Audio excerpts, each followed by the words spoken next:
My friends, hello and welcome here to Manor Lords once more, where we have just built our fledgling village, or rather the start of what will hopefully become, something more, something that can survive as we are facing down bandits and facing down the Baron as well here on the challenging difficulty. In the past episode, we have built a couple of houses already. We have essentially made it so that we can supply the existing population with food here out of the granary and with leather right here from the storehouse so that they are happy enough that we can receive migration. Today's goal is quite simple, and it is something that we did not do at all in the previous campaign. In this episode, I would like to very early on build a military economy. We need to be able to sustain ourselves against bandit attacks like the one that we will be facing in about a year. And then of course at the same time we also need to be in a position where we can keep the Baron from just expanding. You can see it here already, these two camps, they will fall to the Baron. And I think that is going to be really terrible news, because that will give the Baron more power to expand. While I don't know whether we will succeed, I can tell you that not everything is looking grim right now. Our approval rating, you can see we still have negative modifiers from homelessness and so on, will be carrying upwards and upwards, making it so that sooner rather than later we should see more migration. And obviously that is exactly what we need. I also took a look at this right here, and I think I'm going to make this Anger, much like I suspected, a little bit smaller. I'm going to lead it in here and then already immediately deviate in right there. I want a pretty small village center. I don't really want to go too far down the hill here. I think it will just be, relatively ugly if we go far down there. We might build some houses along the hillside, but I'm not too sure there either. This could just become a very small village as things are. Those were, of course, rather common also. The primary spot right here, I think, for a bigger city is, of course, in the valley right next to the stream. But that is something for the future. For right now, we just have to take care of ourselves. I do wonder whether the strategy that I have here for what we can do is the correct one. Obviously, there are some unbalanced things, like, for example, the Baron being far too aggressive, like the archers being way underpowered. But in general, I'm wondering now, you know what? I think once we get the first migrants, we probably want to put somebody into the saw pit, because in that saw pit, we can then create planks that will allow me to build a very early manor. And a very early manor could allow me, before I even build a single weapon, to actually go on and plunder some bandit camps. That's at least a hope that I have. So, you know what? I'm going to focus on this. Obviously, that means I need more space for migration. I'm going to build up a couple of houses here. Ooh, and you know what? Now I'm curious. Would this make it so? No, okay, we're actually in a perfect position. I like the way that looks for sure. Let's just make sure everybody here has double slots, and there you go. Right now, we exclusively are settling one side of this location right here, right? This street is only being settled from one direction, which also was the standard. This was pretty normal in medieval settlements. You wouldn't really be settling both areas just to keep it denser. Rather, you just follow along the road that acts as the main artery of your village anyway. Yeah, and you can see it right here as well, even without any workers unassigned, so nobody here is an actual builder. We are getting these tree stumps to be actually delivered to our houses, which means we can let them deliver this. Then I unassign one family and we can actually build it. It's really good to know. I wasn't fully aware of this until I tested around on the challenging mode, because it means that, yeah, you don't need to just have some families idle. It does also mean, though, okay, we're looking at the woodcutter's lodge right here. We do have plenty of fuel supply. I need more timber. I'm going to assign one guy right here in the logging camp, and I'm actually going to go ahead and reassign their work area. I would like to clear out the entire area here behind our houses so that we can then utilize that for field area. The woodcutter's lodge, I think, is okay. Yeah, I don't think they really need a circle. You know what, actually? No, I'm going to do the exact opposite of what I just suggested. I am going to clear this directly opposite area so that we can then build our village into it as well. Oh, and there is the first migrant family. Look at that. They've moved in. Which one did they pick? Oh, they picked this one right there. Beautiful. So now we have just one family living here. Torman and Katarina are the first freshly arrived settlers. I'm really happy, actually, with how fast we've been there. I think it took me over the first winter in our first playthrough. So this is definitely considerably faster. And now having an additional family.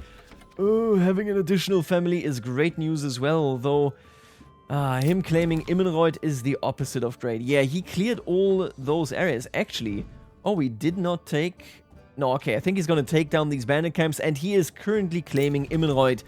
Yeah, that sucks for us. This is going to be so nasty. That means he will already have 4 territories claimed. That means maybe we're looking at just these 2 being available for us. I don't think we can reach Nuslo. I mean, we can claim it all the same, right? But yeah, it doesn't really have much of a benefit with how big the difference is there, or the distance is there. I don't know. We need to build up our manor as soon as possible so that we can then go from there. Oh, and there you go. We've also reached the next settlement level. And now this is going to be pretty interesting, right? What do we pick up as a trade? I don't think rye makes a lot of sense for us because we have such great fertility as is. Irrigation, obviously, with our difficulty here would definitely bring some benefits. I don't know. I'm looking at this and I'm not really feeling all this stuff up here, although we are going to be pretty heavy on agriculture. These are completely useless for me. You know what? What I was thinking was, we should probably go towards the forest economy. So that is this entire tree over there. Because like I talked about, the forest economy was so important for the Middle Ages. I would really like beekeeping as well. That was a huge topic anyway. But you know what? We don't really have an issue with meat. We don't have an issue with berries. We are producing vegetables in our gardens as well. I'm going to go, I think, with helmets. If we are producing our units, every unit and every piece of equipment matters. They truly will count massively. And if we produce helmets, our units should have an easier time surviving, which then hopefully means that I don't need to make more helmets for the next units. I'm going to pick up basic armor making, and then we are going to sooner rather than later... Oh, and it turned winter. I completely missed this. Sooner rather than later, we are actually also going to be starting up our iron industry. We have only 103 iron.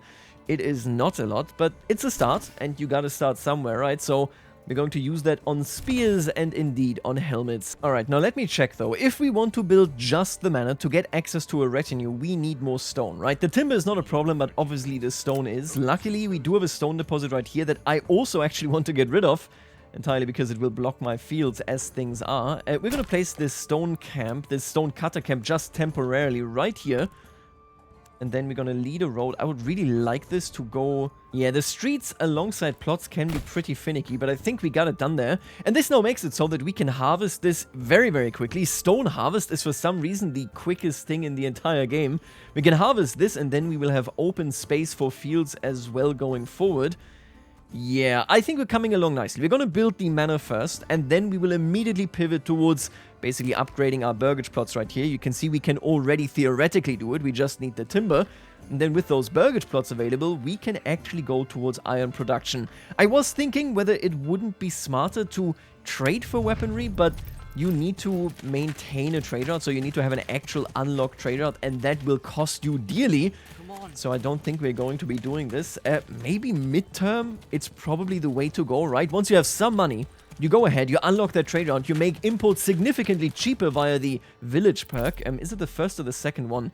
It's the second one right there. Via this perk right there, making it so that we can start importing everything and then just handing it over to other regions. Maybe that is actually the way that you can kind of unleash your potential against the Baron.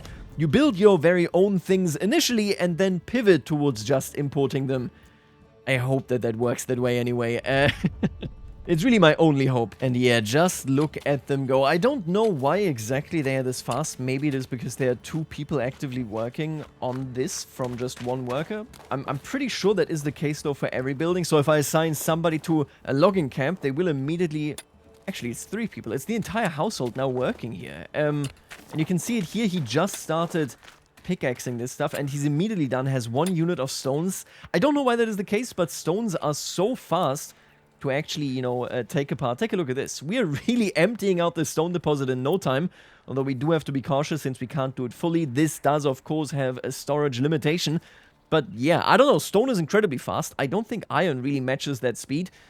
Anyway, we are taking that stuff to the storage area as well. The stone deposit is slowly but surely emptying. And once we get more migration, I think our manor is going to go right here, right? This won't give us a big squad or anything, but this should put us into a decent defensive position. We are on top of the hill, which means that if attackers come from here, it's only downhill for us, which is very easy to defend. And it is also the first thing that you can see when you come in from that road over there. Yeah, this is a pretty good location, I think. Now, let me just find out as well, while we're at it. They did take over Immenreuth. Oh, but they didn't take this camp. I need to take down that camp. I need the income from that camp for sure. That will be the only thing that really makes me able to defend myself, I think. So, let's make sure that we can build that manor as soon as possible. There you go, we got new people moving in, and then hopefully that will allow me to actually make some money here, you know? The enemy cleared out that camp, but they didn't take it down, and I mean, hey, we take those. This will maybe be what saves me, so I'm definitely going to commit to that. Let's connect directly in here, make this a proper crossing. We will eventually, of course, build up more. We will have the tax office and so on. But for starters, yeah, it's just a manor. I find it really interesting, by the way, as well, when it comes to changing your playstyle on challenging. Obviously, you need to play a little bit more optimally. But I will also say that building up your military first, I mean, it is not ahistorical at all. More often than not, I would argue that you probably import weaponry. You don't start an impromptu weapon production site, right, with your own smith and so on, at least not historically speaking. But no matter how you look at it, you have to defend yourself. This played a huge role. Oftentimes you would have some type of fortification nearby new settlements to make sure that you cannot be the victim of raiders. Very often, wherever you live in the world, really, you would have raiders nearby. For the case of Germany, of course, you have the Hungarians. You oftentimes also had some type of feuding, some type of fighting just between the German lords in general. You may have, for example, the Obodrites, you may have other Slavs, you may have, for example, the Sorbs, you may have the Poles, the Bohemians, and so on. And I think this is a state, ultimately, that existed in any part of the world. And you need to defend that. And in the first playthrough we didn't need to defend anything at all. We were constantly at peace. We never really had any pressure. It's nice to see that that is different. I need to make sure that we can defend this village or it's going to be all over for us. Now we can also see that this manor is coming along nicely. I am quite hopeful that we're going to see good results here. I'm not sure how many soldiers you get when you build the manor and that's it. Maybe you get like 5? I would hope for 5, honestly. I'm not sure though. We have to see what exactly we get. With the money that we collect, I would then like to upgrade that retinue. Because if we have a really long-lasting retinue, it could save me. Even if my normal units may not be up to snuff, at that point. And look at that, yeah, the stone deposit is basically empty. And that just gives me an idea. Yeah, we really need to upgrade the storehouse, not the granary. That one is just fine as it is. I think it's only taken us, what, 2 months? And this stone deposit is effectively gone. For some reason, they are so fast about getting rid of stone. They are absolutely speedy there. We are also now actually cutting down this tree. They've started working on it right here. We will, with this measure, probably also be getting rid of, these wild animals here, but they will just migrate to different locations, so it shouldn't be too big a deal. It's just definitely something to keep in mind. And here you go, raiders near. We have received reports of a band of raiders roaming the nearby lands. Should we track their steps? I mean, yes, absolutely. In 365 days, the raiders will attack us. And that, of course, means that now's the time that we actually start doing what we do best. In this case, that means building up a camp. I would kind of like to have maybe 2 suppliers. Like, we could basically have 1 mine here and 1 mine there. Then they would build down or, kind of work this iron deposit much, much faster. But I don't even think we have the workforce for this. You know what? Forget about it. We're just going to place this down, then run a random road that we will probably get rid of eventually. Run this road down here. You know what? Actually, let's just go straight. There we go. That looks much better. And with that road, we can now actually have, the mining pit being worked. And then relatively nearby, we will also be needing a bloomery. Let me take a look at this. The bloomery honestly probably fits quite well, relatively close to town. We are going to get rid of it eventually. I mean, pretty quickly anyway, once the iron deposit runs out. But until then, can do its job right there. If you are playing along, by the way, if you're playing on challenging as well, I would recommend that you don't upgrade your houses immediately. Now, you do need to upgrade them, because only an upgraded house can actually be a smithy. And you need a blacksmith's workshop as well as a joiner's workshop if you want to build spear units. So it's very important to do that eventually. But as soon as you upgrade on challenging, the level 2 houses will make it so that you will be a lot less happy in your village. And being a lot less happy slows down your migration. The faster your initial waves of migration are, the significantly better will it be for you. And yeah, look at that. We're pushing back the everything related to the animals here. I do think we're gonna obviously move the tannery. I mean, when the animals move, all of this industry will move as well. For the time being, though, I'm just gonna ignore that. And we're going to put down houses right along this road right here. Let's make them maybe roughly like this. Yeah, that looks good to me. That is way too big. Let's just make them one-liners. Why not, right? Works for me. Oh, does this not actually connect? I didn't notice that. Anyway, what we're doing here is now we are settling the other side of the road as we have gotten rid of the trees right there. I do also wonder what the eventual playstyle will look like once we have AI cities being built here. I'm honestly kind of worried about AI cities. You know, oh, policies unlocked. Oh, right, because we have our manor. Oh, it was just finished. New retinue assembled. I think in our last campaign we didn't get this cool icon. How many troops? It's 5 units. Okay, that is actually really nice. I'm gonna send this retinue immediately. So this retinue has just been built and they immediately get a big mission. And that mission, why are you... Okay, no, that was just a bug. Oh, this is the center of the map, isn't it? So that's where they technically spawn. Anyway, you're going to go down there and you're going to clear this bandit camp because I need the money desperately. This retinue may be a lifesaver. Anyway, what I was saying was that when the AI builds cities, I feel like it could be really fragile, which would be awful for game balance. Let's say I raid the AI once, they stop having food supply and they all starve. I kind of hope that the AI gets to cheat when this happens, because otherwise I feel like it might be too easy. Say what you will about the off-map adversary, but I mean, he just has infinite resources. If you want a challenge, he is going to show up, right? I'm not sure that we will be able to say the same, of course, about... Why are you not running? I'm not sure whether we can say the same about an on-map adversary that comes eventually and may just be able to get raided very easily. But anyway, we'll see. Let's just collect the money here for starters. And alright, you can see the stonecutter camp has basically been emptied as well. I'm going to put up some more burgage plots right here. Roughly the same length as what we had so far. There you go. Making more space for more people because we will most certainly need them. You can see, man, this is so nice to see, just the march of civilization of buildings. You can see as we are pushing back the forest right here that we are taking control of the lands. I love it. And there you go. Let's collect the money right here. Now, this is a pretty big question. Some of the money already has now gone to our region. Now we can decide whether we send more money to our region or take some in for the treasury. And I'm going to play it super safe. I would love it to actually send this money to our village so that we can build more backyards improvements and so on. But I'm going to put this into my treasury so that I have some immediate money available if I were to need mercenaries. This is me just safeguarding what we have in the hope of not immediately dying. And man, look at that. Yeah, look at that. The forest here is still so dense. And then you look a little bit further. We have taken down this entire area. I love it. Anyway, we have collected this now. And whenever a new bandit camp spawns, we have to be the ones challenging it. It cannot be the AI. And you know, taking a look at this manor, I will say that these type of small villages, even just isolated houses, weren't all too uncommon in very rural areas. You would essentially just place this down. More often than not, you might even build it taller just because it makes it more defensible. Maybe put, you know, maybe you would put some type of pit around it just so that, again, it is easier to defend. But in general, of course, yeah, this could be everything that, well, not a castle, but that a manor looked like. Oh, and actually I was wrong. It seems to have been fixed. I guess that was a bug. I wasn't even aware that was a bug. In the past, when you take a bandit camp, or when you took a bandit camp in the preview version, it would give you regional wealth, and then you could make the choice like I described, but that doesn't seem to be the case at all. We have no regional wealth, and that's not great, because I need money to actually turn these houses, once I upgrade them, into, for example, blacksmiths, into, for example, actually, just the blacksmith. Oh, so we only need $5. All right. Then I think we should be fine. Anyway, we are in a position now. We have built plenty of burgage plots. I don't think we need many more. Although, you know what? I'm definitely going to place some more down here. If we already have the space, I mean, I might as well, right? We're going to place it roughly like this. Relatively long as well. Boom, there you go. The city or the village here is now really coming along. But I do think that that is it for burgage plots. What we are going to do next is to upgrade 3 houses. I'm going to take fairly central houses here. They are relatively close to the marketplace, which means they should be relatively happy. Very careful here about how I phrase this. We're going to upgrade this one. There's nobody living in there, is there?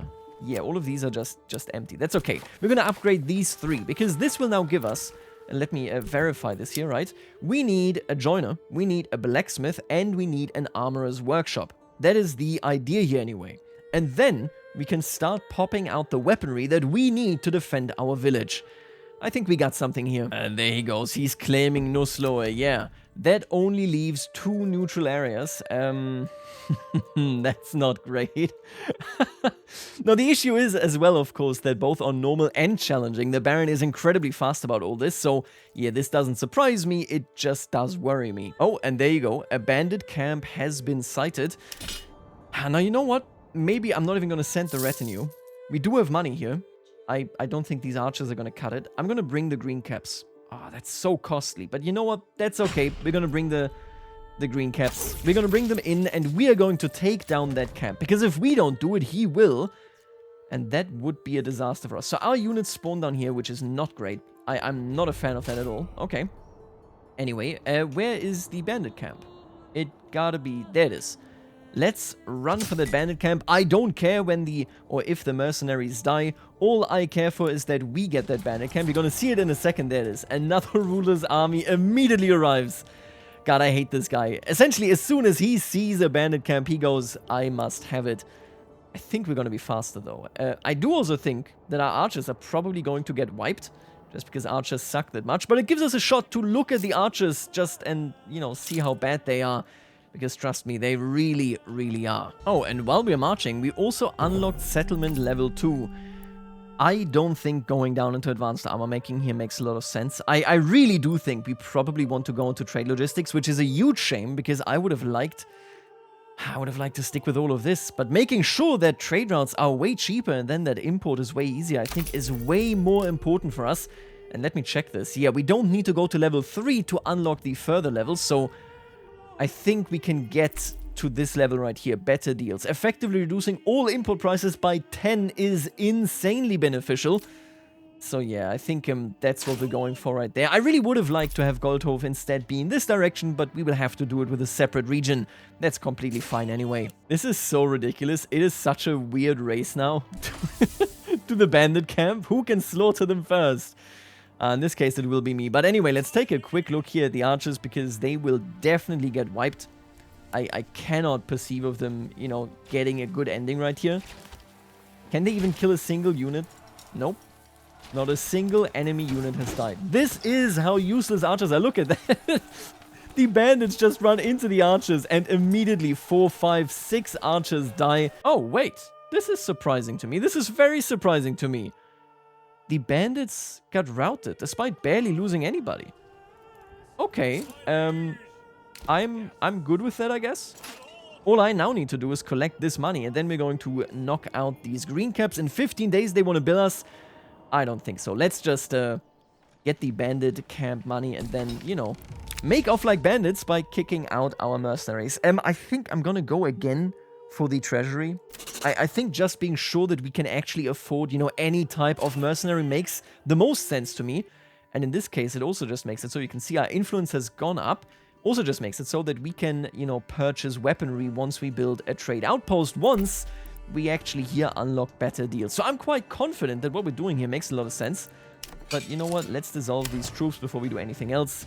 Boom, there you go. Beautiful. All right, with our personal treasury now, let's go and upgrade the retinue. I'm not sure whether we're going to upgrade or whether we're just going to hire more people. I almost feel like more people are more cost effective, right? I'm going to go ahead and just hire more, because if we ever lose one of the 5 folks here, we can't raise the retinue at all anymore. So we got 75 bucks left and now have a 9-person strong retinue. I think that is significantly better than where we were just a second ago. Now everything we need to do is really pour our interest and our attention into this right here, the bloomery and indeed the mining pit. Let me just, you know, filter out a couple of other people here. Boom, you are fired. You can work over there now.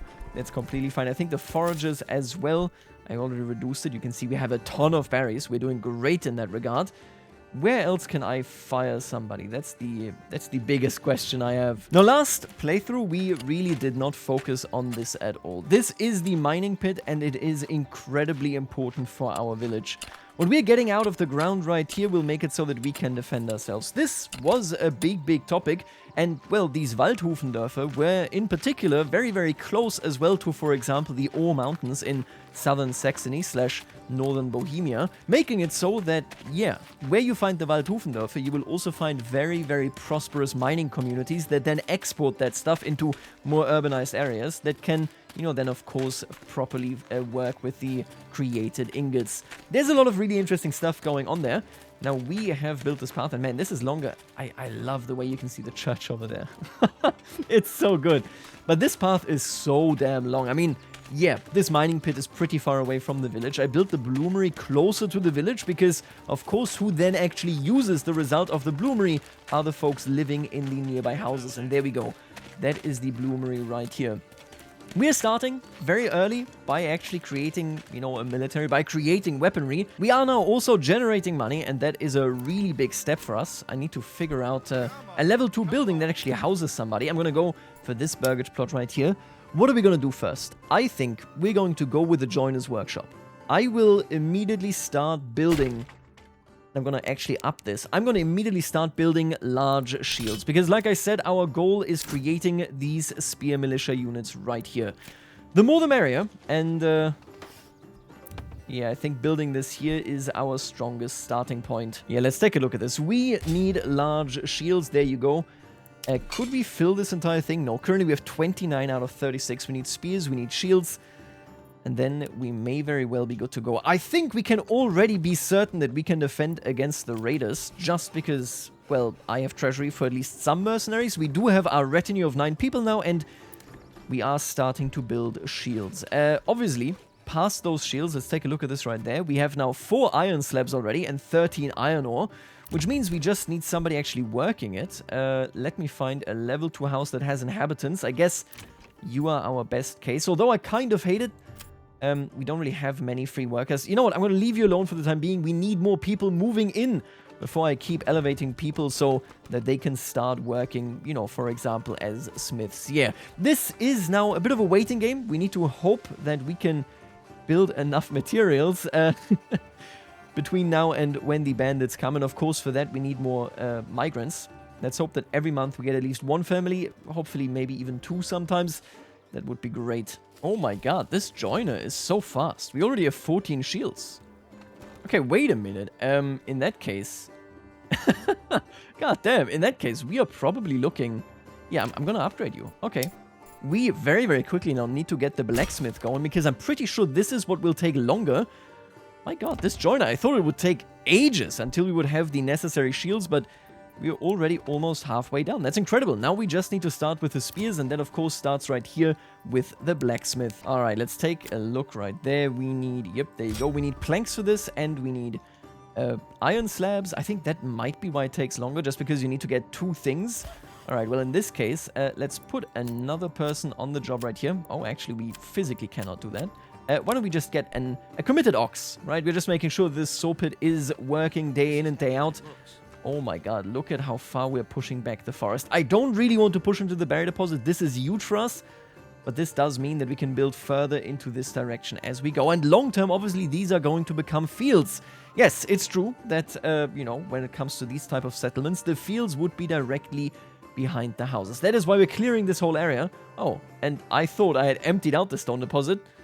There are 4 left. Okay, my bad.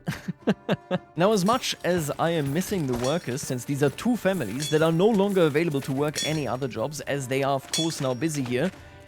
Oh, and I just realized I have to move this house still. My bad. I completely forgot about this, but I need to move this house away from the church, and that means getting rid of the smithy, but that's fine. We're gonna get that done in due time.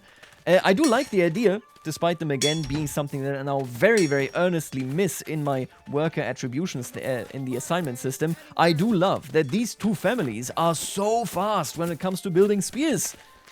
We are doing a great, great thing here. We already have 5 spears, look at that. And now they're bringing them, of course, to the individual houses of the inhabitants. I think we're going to get a full squad before the raiders actually arrive. We already have 26 shields, 5 spears. Yeah, this is going unbelievably well.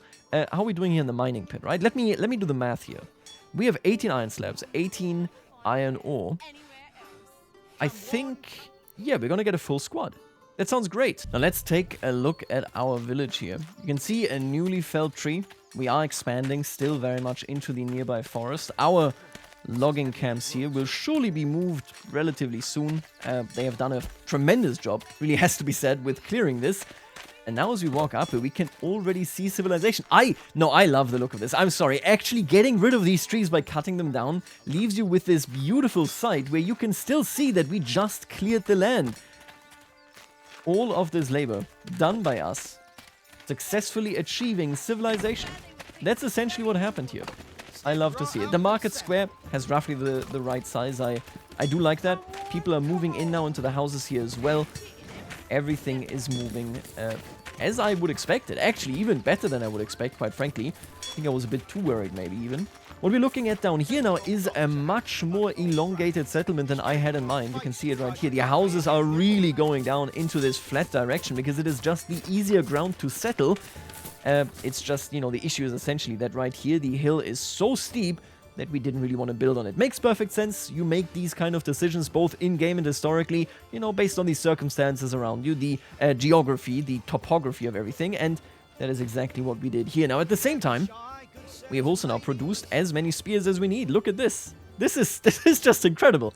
I have actually stopped, just for a moment, I have stopped the shield production so that the spears could catch up, and look at that. The spear militia is looking splendidly. Now, of course, it has to be said as well, if I overproduce spears, we can't make as many helmets. I honestly don't know how great of a defensive capability the helmets have, but I want to utilize them, right? It is better than not having them. So once we have enough spears, I'm going to go on, stop spear production, and instead, I think somebody just moved in here. Yeah, look at that. Instead, we're going to start an armorer's workshop so that we can, you know, actually create some helmets. We're going to have an elite spear militia squad. I could technically have two, I guess, but I think for starters, we are going to do it in a completely different way. We are going to make sure that these folks in this unit survive, because the more they survive, the less will I be out of weaponry. Yeah, there you go. They just need one iron slab, so I think we're going to actually be doing quite fine there. And I'm looking at this now. I think I'm going to tear down this blacksmith. We're going to rebuild this house just slightly away from the church with another path leading down into this direction, right? But I really want to get rid of it. And the blacksmith has done all the labor that he needs to do right now. We have plenty of spears for this one regiment, which is basically what we wanted. So I'm going to kick you folks out, and then instead, once they clear this material stuff here, I'm going to put the house down roughly like this. This house is essentially what we had previously. I might even upgrade to level 2, but the main point is that now this is no longer looking really, really weird. We are in an incredible position. You can see right here, we have now a full squad. We have 17 helmets already, and we are actually still producing iron. Look at this iron all right there. This went a lot better than I anticipated, let me tell you. Oh, and the mining pit deposit has been exhausted, which means once this storage is empty, we can completely dissolve this mining pit. It also means that we now have more workforce open to us again, which is definitely great news. Let me think about this. We obviously want to start farming sooner rather than later. We also need to upgrade the church. So you know what? Since we only have a very limited clay deposit as well, let's just work on this clay deposit immediately. I'm going to go ahead and just harvest the hell out of this. Let's just make sure that we can clear this entirely, and then we can go from there. That means that once we're done here, we have immediately exhausted our stone, our iron, and our clay deposit. That's it. There's no more in this region. We have been completely ravaging the region. Yeah, this is very much efficiency. Let's put a teeny tiny clay furnace here as well. We can just put it behind the houses right here. Again, this is all temporary. We are going to clear this, of course, as we go. We are literally just exploiting the region. And let me check this out, by the way. Yeah, no, listen, I made the right decision here, I think. This isn't even that bad a slope yet. And this already looks borderline. Like, this is fine, but in general, you wouldn't build along the slope. You would basically build counter to the slope. If we had built our village down this hill, I think it would look really weird. This is, I think, the smart choice, what we did here. Even though it means that the Anger isn't actually all that central. Obviously, it is right here, but if we take a look further, we have built much, much more into the direction of the manor, meaning that the actual village center is kind of over there. If anything, there are two village centers. We have this square right here, together with the church, of course, and then we have this area right here with the manor. And as you can see, there are plenty of houses that are still empty, meaning we can, of course, work with that as we continue. Now, we're going to build up the clay furnace here as well, so that I can upgrade the church. We're going to do this relatively quickly, because this is a planned village, and having an actual stone church will make this village much more defensible in the mind of our inhabitants. Now, I'll be honest with you, I don't think that we are even going to see the battle here. Rather, we are going to just walk through our village. Well, I would like to talk about something that is a bit meta, that is a bit not directly about the game, and not even, well, I mean, it is semi-related to the history of the game, so I do think it is still relevant. And yeah, look at that. We can definitely put up some farms all the way over there. That's going to look very, very nice. But essentially what I would like to talk about is that this game was obviously made by a Polish developer. I'm German, I'm building mostly German village formats, honestly entirely because those formats are really well documented. It's very easy to find sources for all of these village types, why they were built, where they were built, and so on and so forth. But there is another layer here, and I found that really interesting. We explore, and obviously it is all on a surface level only. This always has to be clear. If you really want to learn a lot about history, then read a book. As silly as it sounds, but that is your best source to go there. But as we went through history and as we discussed just the rough outlines of, for example, the Ostsiedlung in the medieval period and so on, what was really quite remarkable to me was that there were a disproportionate amount of Polish people that were very, very angry and agitated about this topic. And I found it interesting because obviously it is like a primary topic, right? If you're Polish, this is something that influenced your country, that moved your country into a direction that is irreversible. It is who you are today, right? Makes perfect sense. So I completely get it. I don't want to throw any shade here. I think people get agitated over all kinds of things, and sometimes it's justified, sometimes it isn't. But to put this into a context that matters for this game right here, I took a look at a paper. It was written by a German historian in the 80s, and it was essentially about the topic of how exactly do Bavarian schoolbooks depict the Ostsiedlung and how do Polish schoolbooks depict it. And there's something interesting here that I think if you never think about history, if you never really read a book about it, if you don't look at the academic discourse, you might not be aware of at all. Yes, we look at history and there are some facts that we can all agree upon, but history isn't all that easy. Now, we do know plenty of things, and I'm not trying to say that, hey, history is written by the victors, because it's not really true. History ultimately is written by historians. But there are still differences, and I really, really like seeing those differences between Germany and Poland so that we can understand it better. I was looking into that paper, and what I came across there is that in, the conclusion of the paper, in the German side of things, and still really big fan of the way this elevation makes the church look quite a bit taller there. On the German side of things, in particular in the German textbooks in Bavaria, we are basically looking at the Ostsiedlung being largely overlooked. There's very little told about it, be it, for example, about why it occurred or what occurred to the already native population in that region. Whereas in Poland, most of the textbooks, God, that is terrible weather here. We're primarily concerned with essentially establishing that Silesia, for example, is Polish. And you have to put that into the historical context. This is the 80s. The modern-day borders of Poland are still very young at that point. So obviously it is a priority to take a look at this and then say, this is why we rule these lands. This is why this is Poland. But I found it interesting because it reminded me of a very similar relationship between Germany and another country, and that is Germany and France. Obviously, we had, very differing textbooks when it came to, Alsace-Lorraine, for example, when it comes to Charlemagne, when it comes to the role of the Holy Roman Empire, the relationship, the, vassal structure, the fiefdom, and so on. And that kind of relationship was only really standardized, or rather, it was kind of brought closer together over the last few decades. There's so much communication, so much historiography that gets analyzed only once these countries can get together and say, hey, this is how we see it, this is how we teach it, and then we can actually communicate this and maybe come to common conclusions. I really like this topic, and I think it is very important to keep in mind. As I tell you about history, even on a very, very surface level, you should always, at all times, be aware that there are many different tellings of history, that we should look at different angles, that we should evaluate them, and that we should communicate about them. Because only if we do that can we then actually work on, these disparities between these kind of textbooks that make it so that, of course, the youngest generation learns about all this stuff, that these things kind of get addressed, that we talk about them, that we figure out, okay, what is the actual consensus, what can we come here, what is the truth that we can find, and then kind of push that forward. I really liked it. Again, I really don't want to dunk on Polish people leaving comments, obviously being agitated by a German saying, yep, we colonized that land right there. It happened, without a doubt, right? It is just a very interesting, different angle. Whereas Germans basically don't really care or are informed about this period at all. I think everything related to the Ostsiedlung, to, for example, the Wendish Crusade, everything related to the Teutonic Order, they play a bigger role in Polish historiography, and I think there is definitely an angle worth there exploring, whether you're Polish or not. So, hey, make sure to look into that, and make sure to look into how countries tell that story when you read about whatever history you're interested in. I really just wanted to bring that up because as surface level as we are here, this kind of is a part of lived history. Us talking about this, us exploring this in the very first time, I think, on an international level, super interesting stuff. Anyway, that was just on my mind, and Look at this beautiful, beautiful street. Look at our village that we have built. And behold the power of our spear militia that, well, in the coming episode is going to go ahead and crush some bandits.